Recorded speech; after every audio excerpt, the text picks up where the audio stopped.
Everybody, oh no, we've got a crash. Scott McLaughlin. And we were talking earlier about Guerrero back in '92, the one thing you don't want to do. Scott McLaughlin has just delivered a devastating response that has left the entire motorsports world stunned. And what he revealed about Kyle Larson's character has completely shattered the racing community's perception of the 2021 NASCAR Cup Series champion. The explosive drama began during what should have been McLaughlin's moment of triumph at the 2025 Indianapolis 500, but instead became the most heartbreaking scene in Indy 500 history. McLaughlin's dream of winning the greatest spectacle in racing was destroyed before the race even started when he lost control of his number. Three-team Penske car during the pace laps entering Turn 1. The image that followed will haunt racing fans forever. McLaughlin crouched down in the grass with his hands covering his face, his championship hopes evaporating in a matter of seconds. This wasn't just any ordinary crash. This was a devastating end to months of preparation, countless hours of work, and the dreams of an entire team. As McLaughlin's car sat disabled on the track, Kyle Larson drove past the wreckage and delivered what can only be described as the most callous reaction in motorsports history. Video footage emerged showing Larson giving a thumbs up as he passed McLaughlin's crashed car, while his radio crackled with brutal commentary. "Someone just crashed, effing idiot," came the voice over Larson's radio, followed by his spotter confirming, "Yeah, that is yellow." Larson's response, that damning thumbs-up gesture that has now become a symbol of everything wrong with modern racing attitudes. The spotter then delivered the crushing identification. It was McLaughlin, letting Larson know exactly whose misfortune he was celebrating.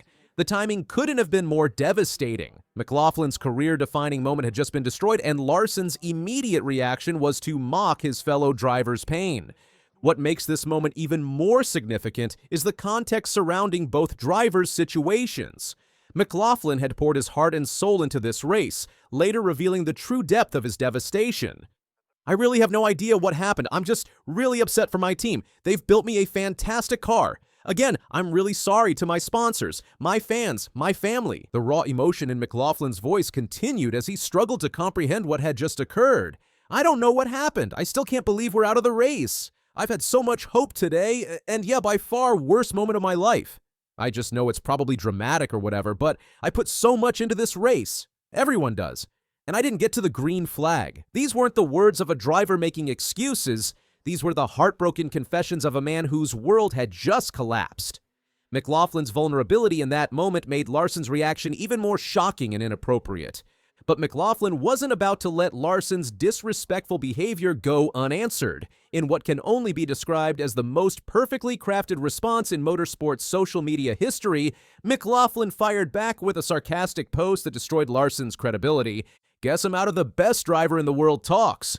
McLaughlin wrote on X, delivering a devastating blow that referenced Larson's previous claims about being superior to Formula One world champion Max Verstappen. This response was pure genius. McLaughlin managed to expose Larson's hypocrisy while maintaining his dignity.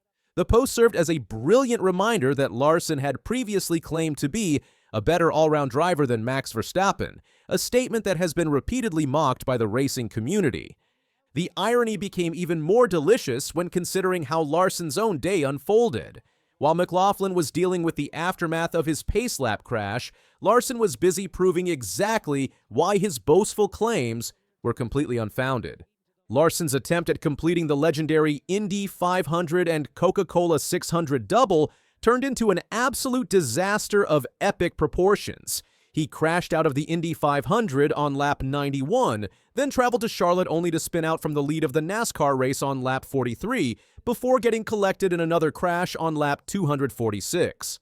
The contrast couldn't be more stark. McLaughlin suffered a freak accident during pace laps through no fault of his own, while Larson managed to crash out of two different races in the same day through his own mistakes. Yet Larson dared to call McLaughlin an idiot? Larson later tried to justify his failures by claiming, "The double is just a tough undertaking. I think the window of time is too tight. Even if I didn't wreck at Indy, I don't think I would have made it here in time, and probably would have had to end that race short anyway. This excuse-making stood in sharp contrast to McLaughlin's genuine accountability and heartfelt apologies to his team, sponsors, and fans. While McLaughlin took full responsibility, despite suffering a freak accident, Larson was already making excuses for his driving errors. The racing community's reaction has been overwhelmingly supportive of McLaughlin and critical of Larson's behavior. Fans have praised McLaughlin's classy response while condemning Larson's lack of sportsmanship and empathy. Some fans attempted to defend Larson, arguing that he was under time pressure due to his double attempt and the race's weather delays. One fan wrote, "Guy is on an absolute time crunch that already got delayed 50 minutes from rain and got somebody wrecking on a pace lap. I'd be pretty frustrated too."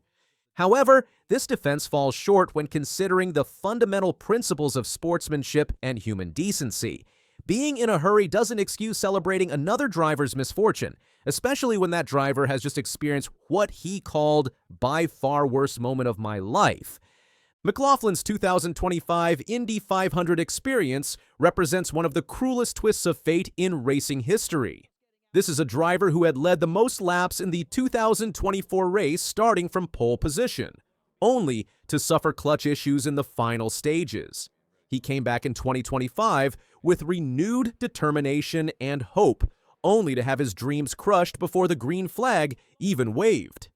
"I'd never wish this feeling on my worst enemy," McLaughlin posted alongside a heartbreaking image of himself with his head in his hands beside the track.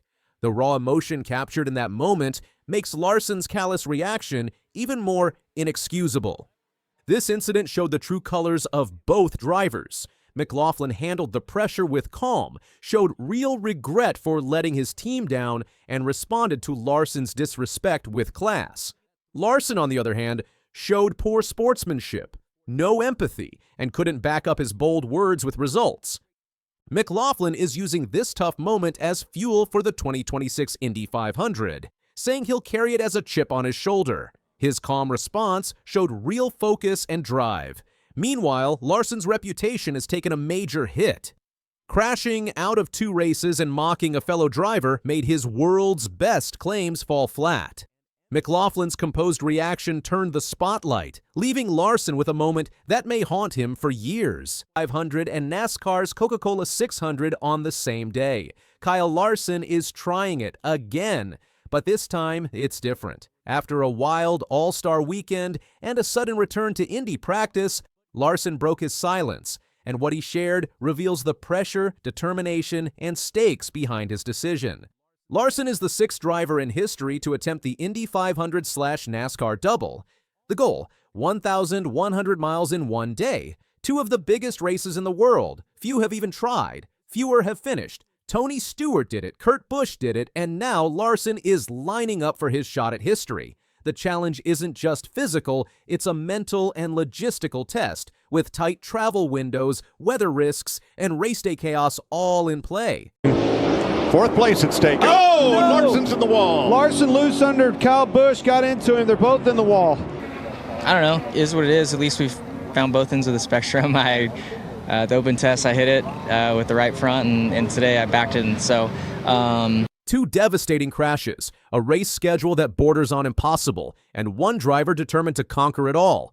Kyle Larson is gambling everything to make racing history, but the road to glory might just break him first. What is he doing? No one's ever done like this before. In 2024, Larson's first shot at the double was crushed by a rain delay. He never got to start the Indy 500, leaving fans and critics wondering if he'd ever get another chance. Fast forward to 2025, and not only is he back, but he's more determined than ever. Behind the wheel of the number 17 Aero McLaren Chevrolet at Indy and the number 5 Hendrick Motorsports Chevrolet at Charlotte, Larson is chasing a goal only a few have dared to try, and even fewer have completed. His mission began at Indianapolis Motor Speedway, with intense practice and qualifying sessions that left no room for error. But during the critical Fast Friday session just before qualifying,